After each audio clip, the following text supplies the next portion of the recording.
क्रोध को काबू करना जानते हैं जो लोग, वो हर्ष को पचा लेते हैं, खुशी को हजम करना जानते, क्रोध को सहन करना जानते हैं और खुशी को हजम करना जानते हैं। ये बड़ी बड़ी कठिन बात है। अभी आपका लड़का फर्स्ट पास हो जाए, तुम 100 फोन लगा दोगे तुरंत फटाफट कि हमारा बेटा फर्स्ट आया, लेकिन तुमको पता है जिनको तुम बता रहे हो 100 फोन लगा करके उसमें 98 की जलन बढ़ जाती है। तुम फर्स्ट बता रहे हो, वो भ्रष्ट हो रहे हैं, फालतू। अरे मत बताओ लफंगों को फालतू। उनको दुख हो जाता है इसका लड़का 95% नंबर कैसे ले आया। अरे कहीं नकल वकल करवाया होगा। कोई बोलेगा अरे पैसा वैसा दे दी, सोई पैसा वाला है। कोई धन्यवाद बिरले देगा। इसलिए अपनी सफलता का वर्णन भी सब जगह मत करिए, अपनी उपलब्धियों का वर्णन भी सब जगह मत करिए। कोई पूछता है तो थोड़ा बता दीजिए, नहीं थोड़ा बच कर रहो, छिप कर रहो, क्योंकि लोग धन्यवाद तो नहीं देंगे आपको, पर आप कैसे नीचा खा जाओ ये प्लानिंग बना देंगे। छिप करके उन्नति करते रहो, बहुत बड़ी बात है। तो विदुर जी कहते हैं जो क्रोध को जीत लेता है और खुशियों को पचा लेता है,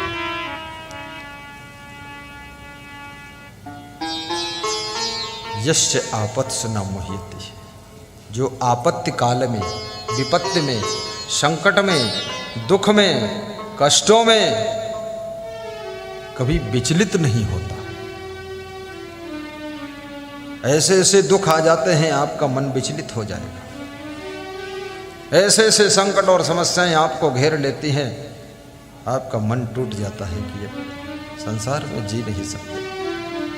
लेकिन नहीं, आपत्तियों का पहाड़ टूट पड़े लेकिन फिर भी जो मनुष्य विचलित नहीं होता है, एक एक बात पर ध्यान देना, फिर भी जो विचलित नहीं होता है, और क्रोध आने पर भी जो क्रोधित नहीं होता है, और खुशी होने पर भी जो अपनी खुशियों का इजहार नहीं करता है, वह व्यक्ति राज्य और लक्ष्मी का अधिकारी बनता है। राज्य और लक्ष्मी का अधिकारी बनता है।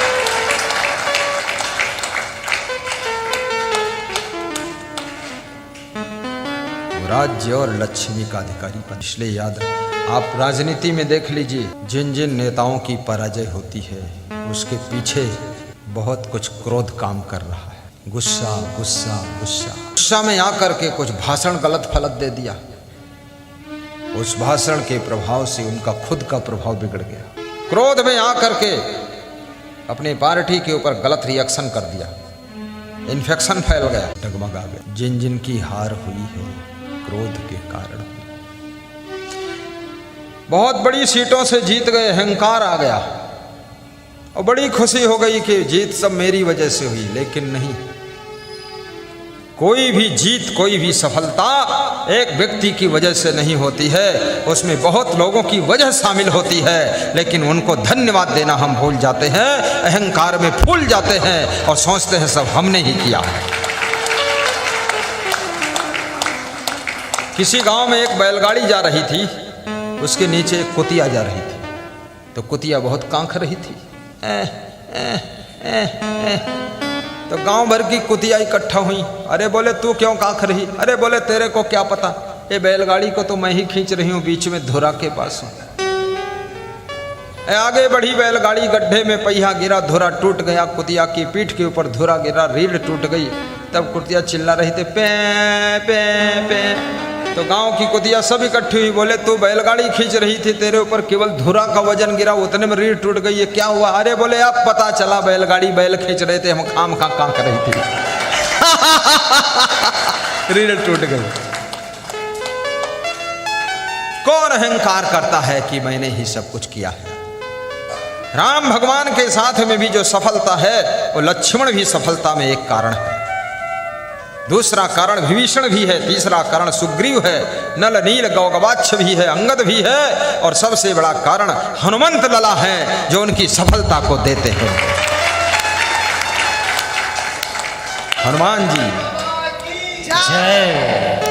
जब लंका में सुषेण वैद्य को लेने के लिए जाना था, ना राम जा सकते थे, ना लक्ष्मण जा सकते, सुग्रीव बाल कोई नहीं जा सकता था। हनुमान जी ही आकाशीय मार्ग से जाते हैं। और जब लंका में सीता की खोज करना था तो ही हनुमान जी जाते। उस समय सेतु बंधु नहीं बना हुआ था, याद रखना। लेकिन इसलिए हनुमान जी की मूर्ति हमेशा राम के साथ में रहती है, क्योंकि जिसको सफलता पानी है हनुमान जी जैसा एक व्यक्ति अपने साथ में रखना चाहिए, जिसको न मान अपमान की चिंता है, न सम्मान की भूख है, न अभिमान की उसके अंदर कोई जगह है, वही हनुमान है। और हनुमान जैसा अगर आपको साथी मिल गया तो आपको लक्ष्य में सफलता जरूर मिल जाएगी। इस तरह के साथी मिल गए कि सब अपना अपना मान सम्मान चाहते हैं, हरि ओम तत्सत, लाओ खीर गपसप, तो कुछ नहीं होने वाला है। हनुमान जी बहुत महान है। जब लंका को जाना था सीता की खोज करने के लिए, तो हनुमान जी ने अपने साथियों से कहा तुम भी चलो। साथियों ने कहा मैं वहाँ कहाँ जा पाऊँगा, ना तो आकाश में उड़ पाता हूँ, ना समुद्र तैर पाता हूँ। अरे बोले चलो यहाँ से तो चलो, भगवान के यहाँ से चलो। तो वहाँ से चल दिए, समुद्र किनारे बिठा दिया, यहीं बैठे रहना, लौट के आऊँगा तभी तुम साथ में चलो। बोले यहाँ खारी पानी है, पिया भी नहीं जा सकता, खाने को कुछ है नहीं, यहाँ तुमने बिठा दिया। बोले बैठोगे नहीं तो मैं भी नहीं जाऊँगा, बैठो यहीं। हनुमान जी आकाशीय उड़ान भरते हैं, लंका में जाकर के सीता की खोज करते हैं, लौट कर आते हैं, साथियों से नमस्कार करते हैं और सबके साथ में लौटते हैं। साथी लोग कहते हैं इतने दिन हम परेशान हो गए, समुद्र किनारे बैठे बैठे, खारी पानी था, कुछ खाने पीने को भी नहीं था। अरे बोले छोड़ो बकवास, चलते रहो। भगवान राम के पास में पहुँचते हैं। राम ने जब सबको देखा, बोले सीता की खोज हुई? बोले हो गई। इस सब ने मिलकर खोज किया है, सब ही मान प्रदयाप अमानी, और स्वयं निर्वाण हो गए, सबको सम्मान दे दिया कि सबके वजह से खोज हुई है, हमारी अकेले वजह से खोज नहीं है। जो अपने सम्मान को बांटना जानता है वही हनुमान का पद प्राप्त करता है, वही हनुमान का भक्त बनता है।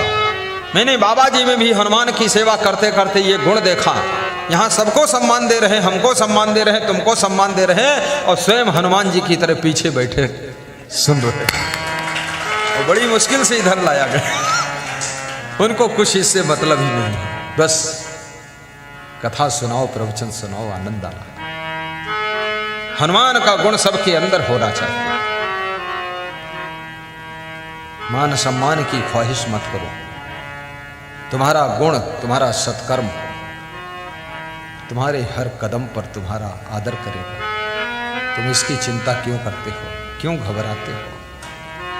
हनुमान जी ने कब कहा था मेरी मूर्ति बनाकर पूजा करना? कभी नहीं कहा था। लेकिन हनुमान जी के गुण, हनुमान जी के जो भक्ति भाव है, उसकी वजह से लोग अपने मन से, अपनी श्रद्धा से उनकी मूर्ति स्थापित करके पूजा करते हैं और गाना गाते हैं कि जय हनुमान ज्ञान गुण सागर। गाओ ना, मत गाओ। हनुमान जी की पूजा क्यों होती है? ज्ञान और गुण के सागर थे। अपन को तो केवल मिर्च मसाला सब्जी चाय टमाटर का ही ज्ञान है। हनुमान जी ज्ञान के सागर थे, गुण के सागर थे। आज के आदमी में गुण तो है नहीं, अवगुण का सागर भरा पड़ा है। जय हनुमान ज्ञान गुण सागर, जय कपीश तिहु लोक उजागर। हे कपीश, कपी माने बंदर, ईश माने स्वामी। हे बंदरों की स्वामी हनुमंत, तीनों लोक में आपने सब कार्य को उजागर किया है, नाम उजागर किया है, काम उजागर किया है। आप गुणों के सागर हैं, ज्ञान के सागर हैं, इसलिए हम आपकी वंदना करते हैं। ऐसे खाम खा वंदना किसी की नहीं हो सकती है। कोई गुण होगा तभी तो। गुण पूजा स्थानम नच वयम नच लिंगम।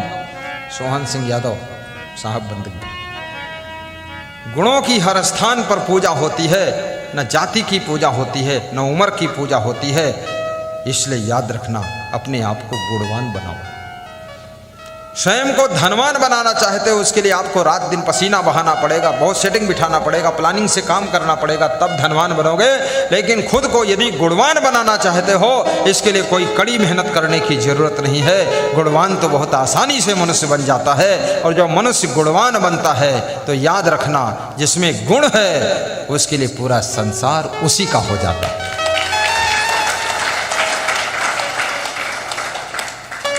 शक्कर में मिठास का गुण है, बाबा ध्यान देना, शक्कर में मिठास का गुण है। चींटियों को शक्कर निमंत्रण नहीं देती है, चींटियां अपने आप आकर के शक्कर को चाटती है। नमक में मिठास का गुण नहीं है। नमक की बोरी रखी है, एक भी चींटी वहां नहीं जाती है। खुला रख दो नमक, तुम कोई चींटी नहीं जाएगी। आप में मिठास का गुण है तो चींटियों की तरह जगत के लोग आपके पास में प्रेम का रस चाटने के लिए आ जाएंगे। अगर मिठास का गुण नहीं है तो याद रखना, घर के लोग भी तुमसे दूर बैठेंगे।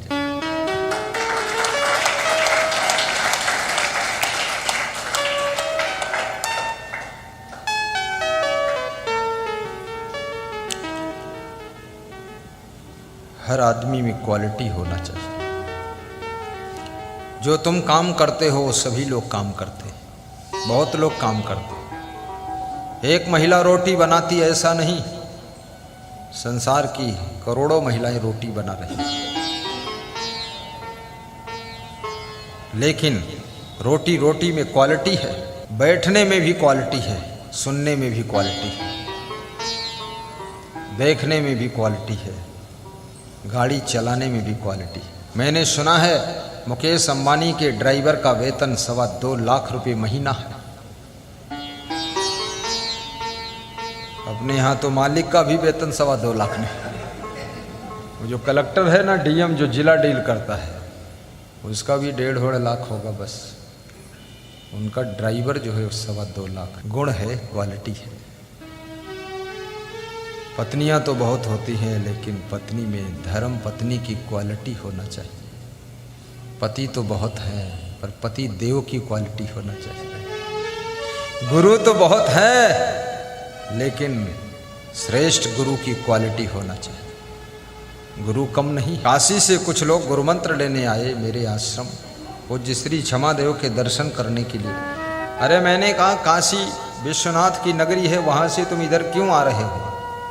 बोले विश्वनाथ ने ही सपने में कहा है कि वहाँ चले जाओ, वहीं से गुरु मंत्र ले आओ। हमने कहा ले लो श्री क्षमादेव से। जहाँ क्वालिटी होती है ना, वहाँ बहुत बड़ा आकर्षण होता है।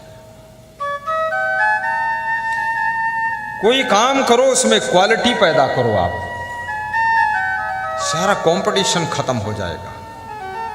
आपके भाषण में भी क्वालिटी होना चाहिए, आपके व्यवहार में भी क्वालिटी हो, आकर्षण हो, बातचीत में भी क्वालिटी हो। पौधा पहाड़ निकली चूहिया, फालतू बात। दिन भर बतलाने अर्थ कोई नहीं। रात भर बातें करते रहे, सवेरे मारपीट हो गई। यही क्वालिटी। ये फालतू बात क्यों करते हो?